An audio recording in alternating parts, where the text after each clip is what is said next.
కర్నూలు జిల్లాలో ఘోర అగ్ని ప్రమాదం జరిగింది. మంటలు చెలరేగి కావేరీ ట్రావెల్స్ బస్సు దగ్ధమైంది.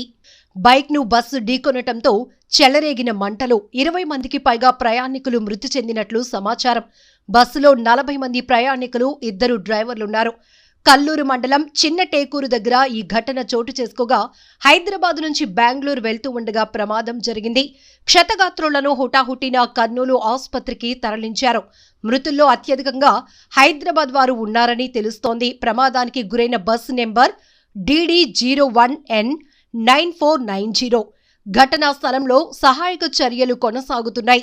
అగ్ని ప్రమాదంతో హైవేపై భారీ ఎత్తున ట్రాఫిక్ జామ్ అయింది. ప్రమాదం నుంచి 12 మంది ప్రయాణికులు తప్పించుకున్నారు. ఎమర్జెన్సీ డోర్ నుంచి బయటపడ్డారు వీరంతా. ప్రమాదం నుంచి బయటపడ్డ జయసూర్య, రామిరెడ్డి, అకీరా, వేణుగోపాల్ రెడ్డి, హారిక, సత్యనారాయణ.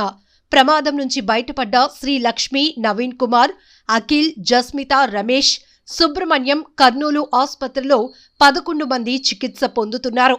హైదరాబాద్ నుండి బెంగళూరు వెళ్తున్న కావేరీ ట్రావెల్ బస్సులో 41 మంది ప్రయాణిస్తున్నారు.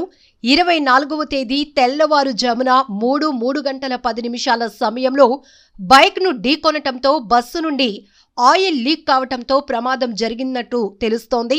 21 మంది సురక్షితంగా ఉన్నారు. మిగిలిన